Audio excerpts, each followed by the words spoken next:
Hallelujah, hallelujah, hallelujah, hallelujah,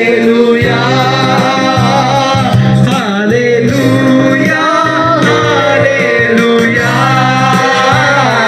hallelujah, hallelujah.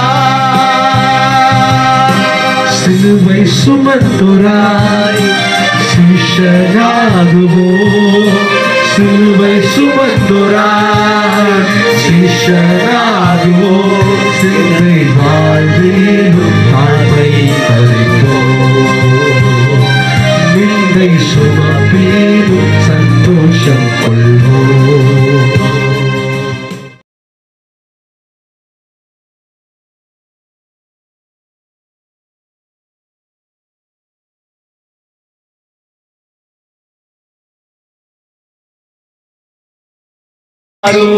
இறங்கி வாரும் எங்கள் மத்தியிலே,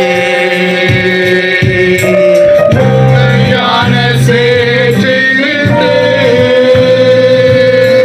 தூக்கி எடுத்தவரே, உண்மையான சேற்றிலிருந்து தூக்கி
ஆசீர்வதிக்கப்பட்டதான நல்ல நேரத்திற்காக நன்றி செலுத்துகிறோம்.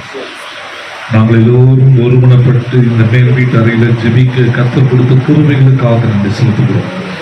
ஏக சிந்தையோடு ஆண்டவரே இந்த இந்திய சுதேச மிஷனரி சங்கத்திற்காக இந்தியா முழுவதும் நடைபெறுகிற இந்த திருப்பணிகளுக்காக மன்றாடைகளை இணைத்திருக்கிறோம்.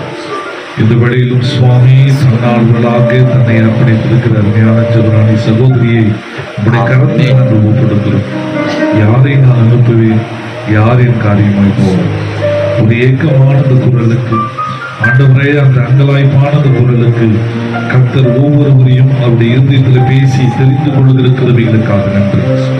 சகோதரி அவர்களை குறித்து சொல்லும் பொழுது 15 ஆண்டுகள் எங்கேயும் நான் வெளியே சென்றதில்லை, ஆனால் அந்த ஊழியத்திற்கென்று என்னை அர்ப்பணிக்கிறேன் என்று தன்னை அர்ப்பணித்திருக்கிற இந்த அர்ப்பணிப்பிற்காக நன்றி செலுத்துகிறேன். இது சாதாரணமான ஒன்று அல்ல சுவாமி, தியாகம் உள்ளது சுவாமி. தன்னுடைய நேரத்தை, தன்னுடைய குடும்பத்தை, தன்னுடைய சுயத்தை எல்லாவற்றையும் வெறுத்து ஆண்டவரை உமக்கென்று உம்முடைய திருப்பணியாளர்களுக்காக, உம்முடைய திருப்பணிக்காக அர்ப்பணித்திருக்கிறவருடைய வாழ்வுக்காக நன்றி. ஆண்டவரே, நீர் அவருடைய அபிஷேகம் பரிசுத்த பிரசன்னம் ஆண்டவரே, திருப்பணியை சுமந்து இல்லங்களுக்கு செல்லும் பொழுது, இவர்கள் ஜெபிக்கும் பொழுது உம்முடைய வல்லமை வெளிப்பட்டு ஒரு பெரிய விடுதலை அங்கே நடக்கட்டும். அந்த அற்புதங்கள் நடக்கட்டும் சுவாமி. ஆண்டவரே, இதன் மூலமாய் அவர்கள் செல்லுகிற இடங்களுக்கும் குடும்பங்களுக்கும் ஆண்டவரே, இந்த திருச்சபைக்கும் குறிப்பாக ஆண்டவரே உடைய சங்கத்திற்கும் இந்திய தேச சுதேச மிஷனரி சங்கத்திற்கும் ஒரு பெரிய ஆசீர்வாதமான ஒரு கருவியாக கர்த்தரை பயன்படுத்துங்க. ஆண்டவரே, அவர்கள் போகும்பொழுதும் வரும்போதும் நீர் பாதுகாவலை கொடுத்து இரத்த கோட்டைக்குள்ளாக மூடி மறைத்துக் கொள்ளுங்க. ஒருவன் எனக்கு ஊழியம் செய்வானால் பிதாவானவர்களை கனப்படுத்துவார் என்ற வேத வசனப்படி அவர்களையும் கணவரையும் பிள்ளைகளையும் குடும்பத்தையும் கனப்படுத்தி ஆசீர்வதிக்க வேண்டும் என்று இயேசுவின் மூலம் ஜெபிக்கிறோம் பிதாவே.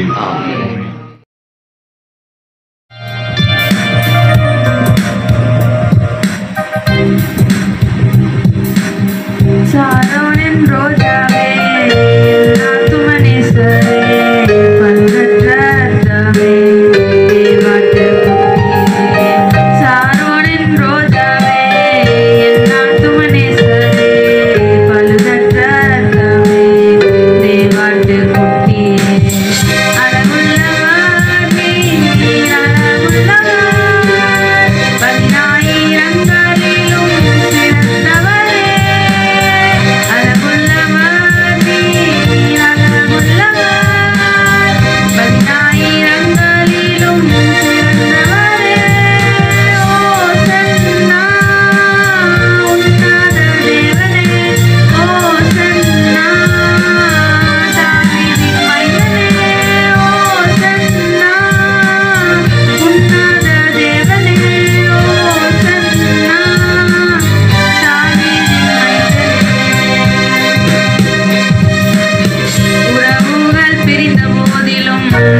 மறந்திடேன்